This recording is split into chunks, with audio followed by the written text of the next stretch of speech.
আজি বিশেষকৈ অসম তথা ভাৰতবৰ্ষ তথা বিশ্বতে আজি ২৫68তম বুদ্ধ জয়ন্তী সমাৰোহ আয়োজন হৈ আছে। তাৰ অনুৰূপে আজি ডিব্ৰুগড় জিলাৰ বিশেষকৈ ঘুগলিনী চামচিং চৈলিং গুম্বাৰ সজনে তথা স্থানীয় ঘুগলিনীবাসী ৰাইজৰ সহযোগত আজি এক ধাৰ্মিক কাৰ্যসূচী তথা বুদ্ধ জয়ন্তী সমাৰোহ আয়োজন হৈছে। তাত অতিথি হিচাপে নিমন্ত্ৰণ জনোৱাৰ কাৰণে গোৰ্খা উন্নয়ন পৰিষদৰ অধ্যক্ষ হিচাপে মই ইয়াত অংশগ্ৰহণ কৰিছোঁ আৰু তেওঁলোকে কৈছে যে আজি যেহেতু বুদ্ধ ধৰ্মাৱলম্বী লোকক বিশেষকৈ তামাং সম্প্ৰদায়ৰ লোকে ইয়াত এটা গুম্বা নিৰ্মাণ কৰিছে আৰু গুম্বাটো যথেষ্ট ভাল আছে, তথাপি তাক অলপ ব্যৱহাৰিক এটা ৰূপ দিব লাগে। তাৰ কাৰণে মই কৈছোঁ যে গোৰ্খা উন্নয়ন পৰিষদ অসম চৰকাৰ বিশেষকৈ ডক্টৰ হিমন্ত বিশ্ব শৰ্মা ছাৰৰ নেতৃত্বত যিহেতু চলি আছে আৰু যিহেতু অধ্যক্ষ হিচাপে আহিছোঁ, ইয়াতো বিশেষকৈ বুদ্ধ পূৰ্ণিমা আয়োজন বিগত সময়ছোৱাত কৰি আছে আৰু ইয়াৰ যিখিনি বুদ্ধ পূৰ্ণিমাৰ কাৰণে বা গুম্বা নিৰ্মাণৰ কাৰণে কিছু ধনৰাশি দিম বুলি আজি মই প্ৰতিশ্ৰুতি প্ৰদান কৰিছোঁ। আৰু আজি খুব ভাল লাগিছে যে আজি এই বুদ্ধ ধৰ্মাৱলম্বীৰ লগতে বিভিন্ন জাতি জনগোষ্ঠী দল সংগঠনৰ ৰাইজ আজি উপস্থিত আহি যে বুদ্ধ জয়ন্তী উদযাপন কৰিছে, তাৰ কাৰণে সকলোকে তথা অসমবাসী ৰাইজক বুদ্ধ জয়ন্তী তথা সকলোকে মই বিশেষভাৱে আদৰণি জনাইছোঁ আৰু এই জন্ম জয়ন্তীৰ কাৰণে বিশেষকৈ শুভেচ্ছা জনাইছোঁ। সাহিত্য শাসিত পৰিষদ বিশেষকৈ আমি গোৰ্খা ছাত্ৰ সন্থা আৰু গোৰ্খা সন্মিলন আমাৰ জাতীয় সংগঠন হয়, তেওঁলোকে ডিমাণ্ড কৰি আছোঁ আৰু আমি আশা কৰোঁ যে আজি মৰাণ জনগোষ্ঠীয়ে যিহেতু মৰাণ অট'নমাছ কাউন্সিল পাইছে, মটকসকলে আমাৰ চকুৰ আগতে পালে, কোচ ৰাজবংশীসকলে সদিনা পালে বা আন আন জাতি জনগোষ্ঠী যিধৰণে পাইছে, গোৰ্খা ছাত্ৰ সন্থাত আমি জড়িত হৈ থকা অৱস্থাৰে পৰা আজিলৈকে গোৰ্খা ছাত্ৰ সন্থাৰ যি এটা নৈতিক ডিমাণ্ড আছে, জেনুইন ডিমাণ্ড যে বাকী জনগোষ্ঠীয়ে যিহেতু মানে তেওঁলোকে জনজাতিকৰণ নোহোৱাকৈ তেওঁলোকে অট'নমাছ কাউন্সিল যিহেতু পাইছে, অসমত বসবাস কৰা প্ৰায় ২৫ লক্ষ গোৰ্খা জনসাধাৰণৰ সৰ্বোত্তম প্ৰকাৰৰ উন্নতি আৰু বিকাশ কৰিবলগীয়া হ'লে অট'নমাছ কাউন্সিলটো জৰুৰী আছে। ছেটেলাইট ভিত্তিত হওক বা যেনেধৰণে হওক অসম চৰকাৰৰ মাননীয় মুখ্যমন্ত্ৰী ডাঙৰীয়াই যিহেতু এই কথাত বিভিন্ন সময়ছোৱাত দল সংগঠনবোৰৰ লগত বিবেচনাধীন অৱস্থাত তেওঁলোকে আলোচনা কৰি আছে আৰু অসম মাননীয় মুখ্যমন্ত্ৰী ডাঙৰীয়াই নজৰ ৰাখিছে আৰু আমি আশাবাদী যে অতি কম সময়ছোৱাত গোৰ্খাসকলো অট'নমাছ কাউন্সিল পাব বুলি আমি বিশেষকৈ মুখ্যমন্ত্ৰীৰ পৰা আমি আশাবাদী। আজিৰ অনুষ্ঠানটো আছিল বুদ্ধ জয়ন্তী। আজি সমগ্ৰ বিশ্বতে বৌদ্ধ ধৰ্মাৱলম্বী সকলে বৌদ্ধ জয়ন্তী পালন কৰে। গোৰ্খা মহাজাতিৰ ভিতৰত তামাঙো এটা বৌদ্ধ ধৰ্মাৱলম্বী পৰে। সেই হেতুকে আজি এই বুদ্ধ ভগৱানৰ পবিত্ৰ তিথি দিনা, পুণ্য তিথি দিনা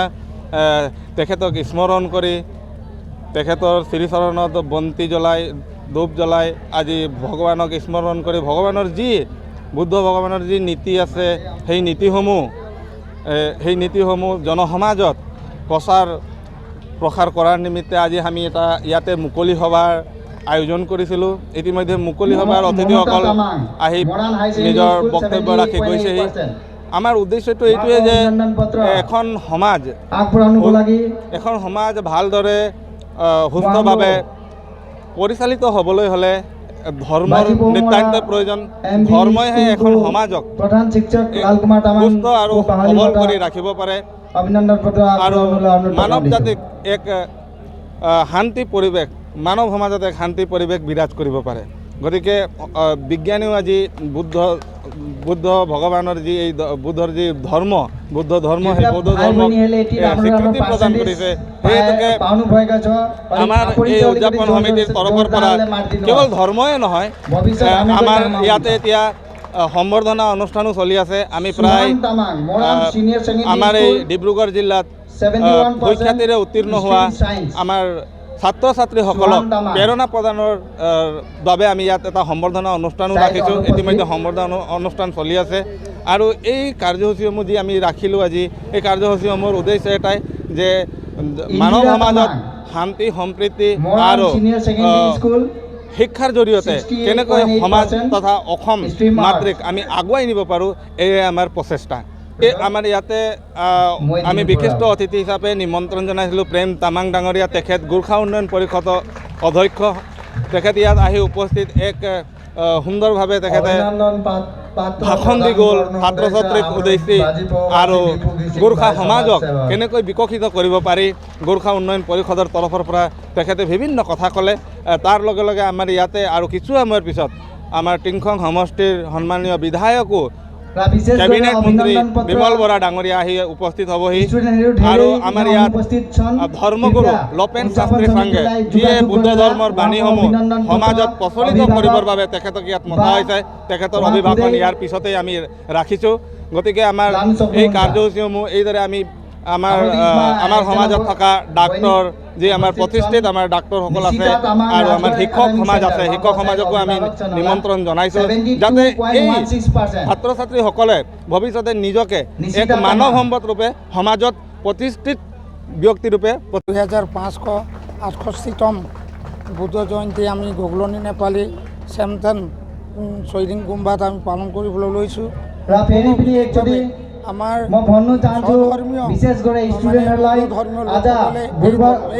पूर्वांचल तामाङ बौद्ध संघ পালন কৰা হয় कौतिकमा जुन एउटा 2568तम बुद्ध जयन्ती उद्यापन भयो र त्यही उपलक्ष्यमा हामी स्टुडेन्टहरूलाई जुन फेसिलिटेसन प्रोग्राम जुन एउटा फेसिलिटेसन प्रोग्राम अर्थात अभिनन्दन অনুষ্ঠান हामीले राखेको थियौँ त्यसमा এই ধর্মই आज धेरै मलाई पनि यस्तो लाग्छ म पनि कतिपय कुराहरू भाइ बहिनीहरूलाई सेयर गर्नु मन थियो तर समयको अभावले गर्दाखेरि म त्यो सेयर गर्नु चाहन्न भए पनि दुई शब्द उद्यापन समितिको यस आमसभाको सभापतिलाई छोटै समय मागेर म तपाईँहरूको अगाडि दुई चार शब्द म भन्नु चाहन्छु किनभने पछि भन्नु पाउँछु कि पाउँदिनँ थाहा छैन तर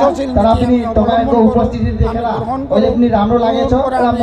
दुई चार कुरा थप्नु चाहन्छु तपाईँहरूलाई मेरो पास्ट एक्सपिरियन्सको लागि म मेरो जुन चाहिँ एक्सपिरियन्स मैले कलेज लाइफमा पाएँ त्यो तपाईँहरूलाई सेयर गर्नु चाहन्छु किन भन्दाखेरि अहिलेको टाइममा शिक्षा छैन भने